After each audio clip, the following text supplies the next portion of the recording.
উপস্থিত আরো অনেক নেতৃবৃন্দ যাদেরকে আমি সম্বোধন করতে পারতেছি না, আজকে আপনারা যার বক্তব্য শোনার জন্য এসেছেন, আমি তার বক্তব্য দেওয়ার জন্য কক্সবাজার থেকে ওনাকে কুটাখালী গণসংযোগ করে, দুলাহাজারা গণসংযোগ করে আপনাদের মাঝে নিয়ে এসেছি।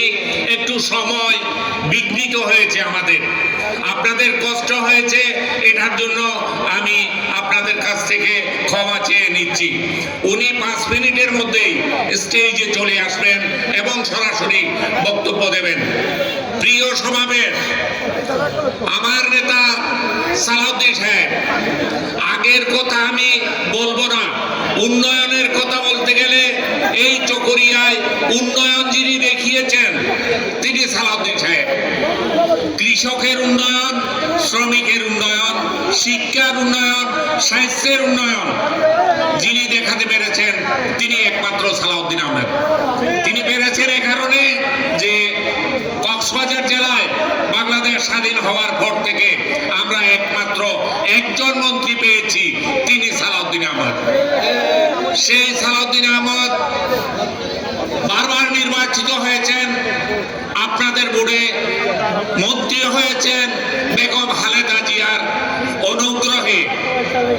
এরপর যখন বিরোধী দল ক্ষমতায় এসে 111 থেকে আজকের দিন পর্যন্ত উনি শান্তিতে কোথাও ঘুমাতে পারেন নাই, ওনাকে ঘুমাতে দেয় নাই। ওনাকে প্রথমে জেলে নেওয়া হয়েছিল, 1.5 বছর থেকে 2 বছর জেল খেটেছেন, আবার 2-1 মাসের জন্য ছেড়ে দেওয়া হয়েছিল। এরপর উনি গুম হয়ে গেছেন।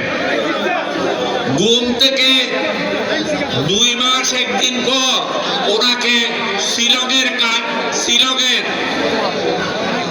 গল্ফ মাঠে ওনাকে পাওয়া যায়। প্রিয় নেতৃবৃন্দ, আমার নেতা হয়তো এসে গেছেন, 1 মিনিটের মধ্যে মঞ্চে আসবেন। ছেলেরা তোমরা স্লোগান দাও।